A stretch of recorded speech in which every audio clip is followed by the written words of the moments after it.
Alex Freddy was gunned down by ICE. He was gunned down by Trump's private police, his giddy private terrorist army.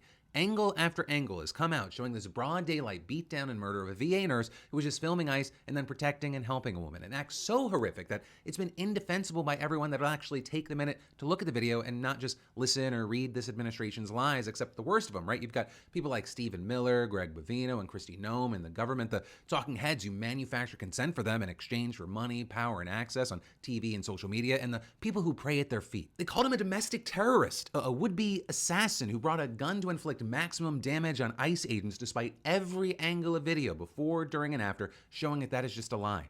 He was filming, ICE escalated, they beat the shit out of him, it looks like they then disarmed him, and they shot him in the back repeatedly. The Trump administration and the Republicans are telling you not to believe your lying eyes. Lies so egregious that even the normies are, they've just wanted to wait this out and focus on their own lives. They're having to say, what the actual fuck? This is wrong. This can't happen here. But then things are still so far gone that you have so-called freedom lovers with their don't tread on me flags who used to preach First and Second Amendment rights going, oh, well, he should have complied. He shouldn't have been there. He should have been at home. He shouldn't have shown up with a gun that he didn't pull out, a gun that he legally was allowed to have and was registered. Though those same people will go, oh, well, Kyle Rittenhouse, he's a hero for showing up with a weapon strapped to his chest. And they're exposing themselves as frauds who, when they say don't tread on me, they've really just meant don't tread on us. You can tread on them, obviously. And I need you to understand, they have been projecting for years, right? Talking about these rights. We need these to protect against a tyrannical government that villainizes gun owners, enters your home without a judicial warrant, who would kill them in the streets for exercising their First and Second Amendment rights,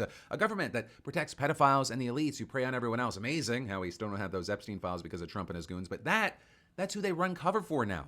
Apparently, right, they were saying we needed those protections because they were thinking, well, if I was in power, that's what I would do, right? They would disregard our constitutional rights and destroy opposition, right? And all the while, you've had Trump calling the people against him animals, right? To make their murders feel normal or okay, not of a level where you have to have empathy or feel human connection. Yet every day, they are the ones who act like animals, who terrorize and kill your neighbors. These people should be prosecuted. And I mean, from the president all the way down to his faceless, nameless mass goons killing Americans with impunity and terrorizing our communities. They should be held responsible for the terror that they're bringing, for the lives that they are taking. And I will support any candidates that promise investigations. And then more importantly, because we all have eyes and ears on the evidence, prosecutions. None of this pussyfooting Merrick Garland pacing, right? We cannot function and move forward as a society if rot is allowed to stand and monsters aren't held accountable. I've been angry and I've been vocal, but when I was watching those videos yesterday, I just wondered, have I actually been angry enough? It felt like something snapped in me where I had to take a minute because if I immediately reacted, I feel like I would have said things that I would have regretted.